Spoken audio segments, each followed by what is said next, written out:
Hey everyone, it is Vickie Magic here today with the podcast Wake Up to What Matters. And today I'm ever so thrilled to have the amazing Lisa Curry with us today. Welcome, Lisa. Hi Vickie, nice to see you, talk to you. Thank you. So for those that don't know, Lisa is a 3-time Olympian. She's an amazing motivational speaker. She also is an AO, which is pretty incredible.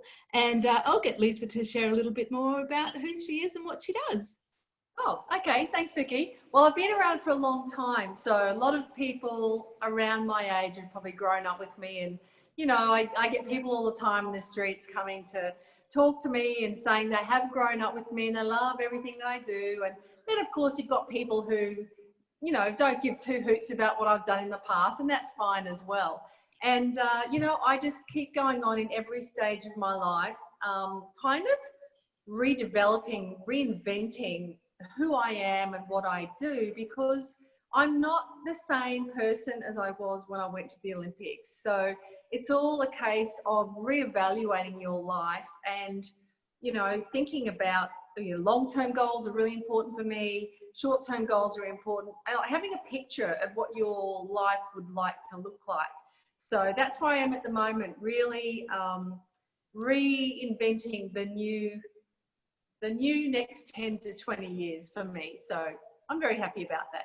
Yeah, cool. So I'd love to hear a little bit about what you are doing at the moment. I know that you've recently moved to an amazing property and you're doing some great things there. Would you like to share a little bit about that? Sure. Well, apart from my work, this is my new business that's we're starting with my husband. And you know, this has been a dream of mine, a goal of mine for at least 12 years. And it's finally coming together. And it's funny because it's very much like when you train for the Olympic Games, you just don't go to the Olympics. You know, it takes a good 10 years to have the opportunity to try out for Olympic team. And this is the same. And it's funny because I was cleaning out some boxes of things that I had a little while ago, and I came across this old book that I'd written some goals in, and I had 6 things that I had written down that I wanted to achieve. And I just looked at it and went, oh, tick, tick, tick, tick, tick. You know, it was all there. And so these visions that I create for myself years ago are finally happening at the moment. So my husband, Mark, and I, we bought this 60-acre property in the hinterland on the Sunshine Coast. And we looked around quite a few places, and this place had quite a few different sheds. If you ever drive in the hinterland and see properties, you'll always hear there's a shed and the shed and the shed and the shed. So we thought, what can we do with all these sheds? So the one I'm sitting in here at the moment is my fully set up gym. And this was just a 3-wall dirt floor machinery shed. So it's fully functional gym now. And the horse stables, which are next door, we pulled everything out, shoveled all the shit out. I found a horseshoe though, that was great. And, you know, snakes in the walls and rats and all that sort of thing. We polished concrete the floor, and we had a wedding reception in there. So we repurposed the barn to be able to create boutique weddings and conferences. We'll have boot camps, yoga retreats. So it's been a very long process going through the council permit process, but we're nearly at the end. We've got a couple of things to tick off and we are good to go. And this is, as I said, it's been a dream of mine for so long. And, you know, there were quite a few years there I thought this is never going to happen because I was on my own, and you can't sort of create. Oh, I guess you can. And maybe I would have. I was going to say you can't create something on your own, but my husband is so handy. He's very good with the hammer and the tools, which has made it a lot easier. So I'm kind of living my dream up here in the hinterland. Oh, that's amazing. And so that's really interesting and potentially leads me towards my next question. You know, there are people out there listening who potentially think that they can't achieve whatever it is that they want for themselves and their lives. And we have that kind of monkey mind voice in our head, don't we, that sometimes tries to sabotage our success and sabotage our joy. What do you do, and what did you do if that has ever happened to you? Yeah, I have, I call my monkey mind, it's something a little bit different, where my mind goes from here to there, to there, to there, to there, and it's like you know, because I do so many things. I've got a lot of projects on the go. I mean, my main focus, of course, is my work with Happy Healthy You. That's my main business. And then we've got this as well. I've got family members who are not well. I've got, you know, a grandson, another one on the way. We've just got a puppy and we're going on the road and we're doing all these things. And then there's PR and there's TV opportunities and trying to keep myself in shape and, you know, all these different things. And it doesn't matter, that's my life, but a lot of people have the same things going on in their life, and, you know, all these different things that are happening, and emotional tugs. You know, you're really happy one day and then something happens in your family and it's really sad, and you get this constant tug between being happy and sad and trying to stay on top of things and being overwhelmed by everything. And, you know, all those poor people who are still in lockdown, I mean, it must be so hard for them.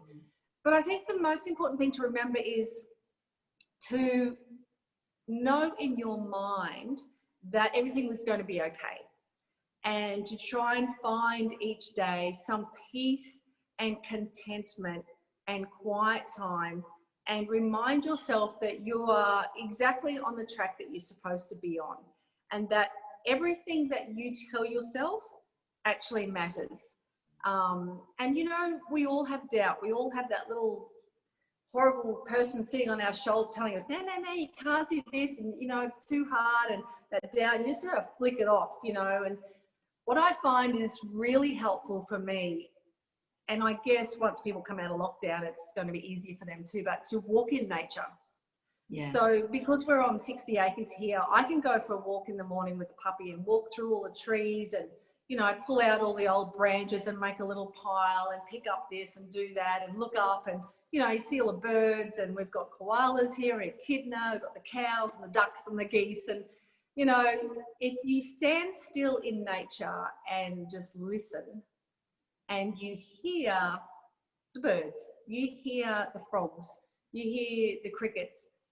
And that's why nature is so important, because otherwise, if you stand in the city, you hear the traffic noise, you hear people, you hear cars, you see smoke. You know, it's a different feeling that we've got here. So that's why I want to, having 60 acres, I want to share this with people, and I want people to come here for our retreats and sit under the stars and just look up and listen to the silence at nighttime, or wake up in the morning to the sound of birds and get back to simplicity. Because I think that's what we're really missing in this life. You know, we go all the time, and everyone wants to be successful, and is that enough? And you want more and more and more. But what is happiness? You know, being happy is being successful. But people claw away at more success and more success and more success, and they're never quite happy.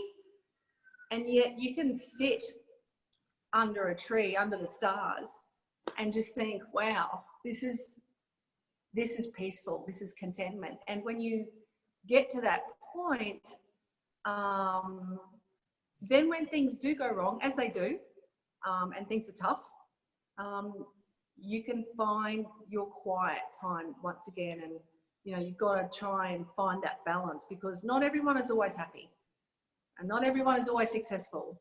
And not everyone is always cool, calm and collected, you know, particularly me. Like, I'm just all over the shop half the time. But I do know how to bring myself down and find that really nice balance.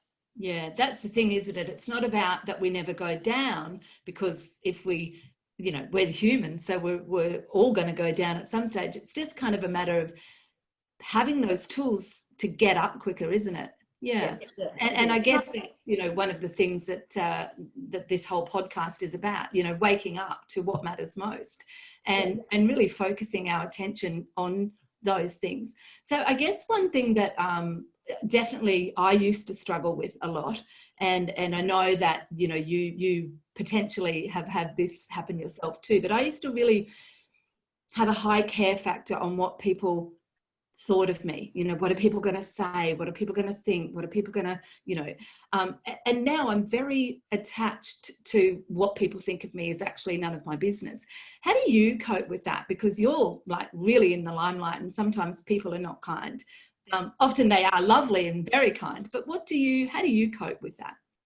Yeah, look, I've been in the limelight, in the public eye for 38 years. Wow. So, you know, longer than a lot of people have even been alive. I have big shoulders, I have thick skin. Everything that I do, there is one purpose, and that is to help myself or to help others. And for the people out there who don't like that or don't like me, it's actually not my problem, it's their problem. But also, I've realized over the years that when I or you or anyone else does, when we do something well, when we're successful at something, um, people will pat you on the back for about 30 seconds and that's it. Then they go on with their own life. They don't really, I mean, they care for about 30 seconds, then they go on with their own life. When you do something that people don't like, they'll come and say, oh, you know, sorry about that, and they care for about 30 seconds and then they go on with their own life. So it doesn't matter whether you win or lose or whatever you're doing, or if you do something great or, you know, failure of some sort, people don't actually really care. You know, they care for this tiny little amount and then they go on with their own life, because everyone has their own life. Because we can't live in someone else's successes. We can't live in someone else's failures. But the fear of failure, it actually stops a lot of people from trying to do things because of what people might think, what people might say about them. Yeah. But if you realize that no one really does give a shit, they just don't, because they've got enough shit in their own lives, you know, and it's a pat on the back of so I'm sorry. And I learned this a long time ago. So, you know, if people embrace what I do, lovely. If they don't, oh well, you know, it doesn't affect me. And it did for a long time. And as you would know, when we were growing up, we didn't have social media. So we had to rely on the newspaper writing something about us, or maybe we were on the news. You know, we didn't have that instant gratification of, you know, pats on the back. Whereas these days, you want someone to know about what you did or are doing, you just stick it on Instagram and you go, woo, you know, I got so many likes or comments or whatever. It's a completely different world. But I have learned, you know, I don't care. People can say what they like. It doesn't define me. I just live my life the way that I want to live my life, and my life encompasses helping other people live their best life possible. So to me, that makes my life worthwhile and happy. Yeah. No, that's awesome. And I think that that's really worthwhile for people to hear too, because there are so many people that are just so attached to what are people going to say? What are people going to think? And it stops them from being that authentic version of themselves. And that's one thing that I really want to congratulate you on. I think that you really do stand tall as the authentic version of you. And like, not everyone can do that. So well done. Oh, thank you. I mean, I am warts and all. So what you see is what you get. So, you know, I don't try and pretend to be anyone that I'm not. You know, I do have you know, I look on Instagram and I feel sorry for some of these poor young girls who are constantly trying to find, you know, the support and love from people that they don't know. If only they could love themselves enough. Yeah. You know. And so what advice would you actually give to somebody like that who, and I'm going to say that there's people that are going to listen to this who maybe don't love themselves as much as they could. What advice would you give to somebody to find a way to love themselves more? Well, I mean, just be with yourself for a while. You know, I think some people are absolutely, you know, some people are addicted to drugs. Some people are addicted to alcohol. Some people are addicted to gambling. Some people are addicted to social media. Yeah. You know, and if you just take yourself away from that for a little while and just work out what is important in your life for you. What makes you peaceful? What are your passions? Where do you see yourself? What does your ideal life look like? And when you can start to write those things down, journal them, or like what I did, just wrote, you know, it was a one-pager list of goals. It starts to put everything in perspective, because, you know, I've got this beautiful gym here. It's 2 minutes walk from my house, but I suffer from a condition that prevents me from coming to the gym, which is called AGE. It's my age. Like because I've done so much training my whole life, I don't really feel like I want to all the time like I used to.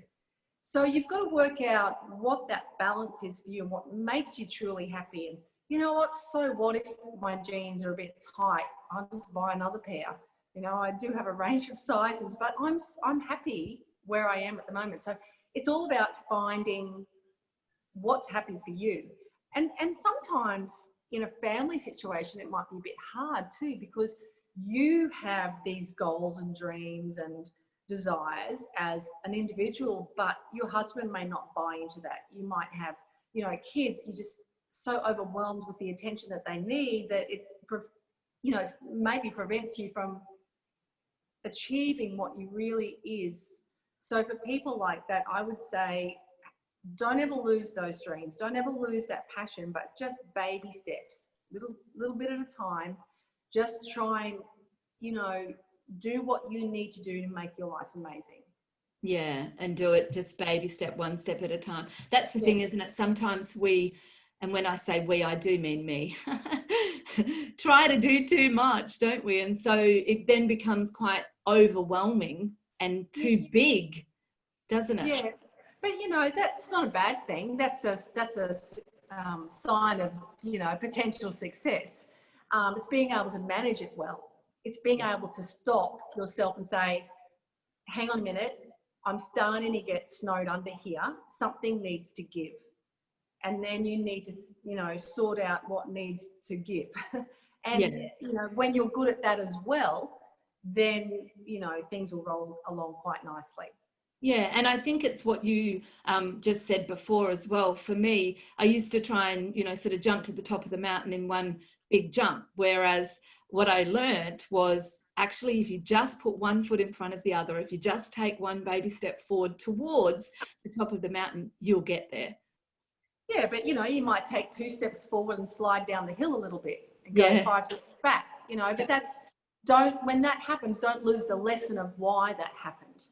And a lot of successful people, you know, I might win 100 races, but I lost 1,000, you know, so it's not all about the good times. It's about what do you learn when things don't go well. And if you can apply those things to your life, you're always going to be better off. Yeah, awesome. And so for my last question, what I'd really love to ask you is, you know, what's next for you? What's, you know, you were talking about what you're doing out there, but if you were to share, you know, what you see yourself doing in the next 5 to 10 years, what do you think that will be? I know exactly what I'm going to be doing in the next 5 to 10 years. I have a fabulous company that I started with my business partner. It's called Happy Healthy You. And within our Facebook group pages, we have over 300,000 women who are in there. We're talking to them, we're supporting them, encouraging them, and informing them of all their choices with their own health and wellness. We have an incredible online assessment that they can fill in so that they can see where they are at the moment. They get back this incredible report, and the report is all these different lifestyle headings. So you get this report back and you can just go through these headings one at a time, the baby steps like I was talking about, and you can go, how can I change this area of my life? And then baby steps to try and do that, and then add the next one. So the online assessment is really good, and people can access that on our website. And, you know, you've done such a great job. You're looking trim and taut and terrific. And, you know, it all comes down to people knowing more about their nutrition. So we have a free 8-week eating guide as well. So we are all about women's health and fitness and well-being, and that's what I love about my job. We are currently doing up a bus, my husband and I, and we are going to go on the road soon. So we'll be running some Happy Healthy You workshops around regional Queensland to start with. And then Mark will do his fabulous show, which he does. It's so exciting and it's funny. And, you know, we want to go out there to the people. And I've done this before. I've travelled around Australia for 2 years in a motorhome, and it was so much fun. And people in country Australia, rural Australia, they just love the fact that we come to them, because, you know, they can't get to a lot of places along the eastern seaboard for their entertainment. So we're taking the entertainment out to them, and we're really excited about it. Oh, fantastic. And Mark's show, it's Elvis, isn't it? Well, he does Dean Martin, Tom Jones, Buddy awesome. Holly, John Lennon, Jim Morrison, Danny Zuko, Austin Powers, and Elvis. So he does the whole range of legend singers. The show is hilarious. It's funny because during COVID, he's had no work at all, like zero. So he hasn't worked all year. So he created another character, and it's Marku, the Maltese from Gozo. And he's got now 11,000 followers. He's got more followers from Marku than he does for Elvis. It's hilarious. Oh, I love it. I'll have to have a look. Yeah, so he's doing that as well. And he's just doing up some merchandise at the moment, because he said when he hits 10,000 followers, he's going to get some merchandise. So it's very funny, and he's very funny. He is the type of person that he's calm, he's quiet, he's funny, but he's non-reactive over a lot of things. And for me, that's really good, because, you know, as a female, we can, especially if I'm not taking my happy hormones, I can be going, rah, and I lose my calm and my mood swings and everything. But I don't get that too much because I take that. But sometimes he says, have I been taking it? Because I go a bit off the rails. But when women do that, you know, sometimes it can heighten a relationship as well. Yes. But he's the sort of guy, he doesn't get heightened or aggravated at all. So he's always like this really calming influence on my life, which is really nice. It's really nice to have. Meant to be. Maybe you can send me a link that I can put for his, so people can have a look at his stuff as well. Yeah, that would. I guess it's not for everybody, but it's pretty funny. But he takes off the Maltese character. But you know, his shows are great. He's doing it a little bit tough because, you know, he was used to working 2 or 3 times every weekend. Most of his work was in Melbourne. Yeah. And you know, it's hard. It's really hard for entertainers because they've just lost all their income but you know, we'll be on the road soon, so hopefully that'll help. Yeah. Okay. And is there anything else you'd like to share at all? Oh, I just like to, you know, let people know, especially those that are still in lockdown, that everything's going to be okay. And that we really look forward to hosting, ladies in particular, men come as well, but to our beautiful Million Star retreat here on the hinterland in the Sunshine Coast. And, you know, I've been running retreats for a long time, and now we can't really travel overseas, and I can't see that happening for a little while. So we are opening up our beautiful hinterland property to anyone that would like to come along and to learn the concepts that myself, my business partner, my staff, that we talk about all the time. And it's, you know, it's all about self-care and self-love and looking at the rest of your life as the best of your life. You know, we want to wake up. We want to wake up tomorrow morning. You know, you talk about wake up to what matters. Well, we want to wake up tomorrow, and some people don't. So, you know, we have to talk about, you know, prevention of, you know, disease, prevention of illness and injury, and working out in our life where we are, what we need, where we're going with the people that we love. And I just heard as you spoke, and I loved what I heard. Did you say Million Star retreat? Yes, it's a Million Star retreat. I love that. So it's under the stars. Absolutely, under the stars. Yeah. Is that the name of it? Our retreat name is Mali Retreat. So Mali. So that's Mark and Lisa. That's what we called our puppy as well, Mali. Love it. Sounded better than Lima. But the funny thing is that Mali is actually a country in Africa as well, and the capital of Mali is Timbuktu. Yeah. So it's like when you're here, you could be anywhere. You could be in Timbuktu, you know, but We're under the stars. We built an amphitheatre for nighttime movies under the stars. We're going to have the popcorn and the ice creams, and you know, it's just so exciting. I can't wait to share it with people. Oh, I love it. So thank you so much for your time today, Lisa. It's been amazing, and I'm so grateful for you taking the time out of your busy schedule to talk to us here. Thanks so much, Vickie. Thank you.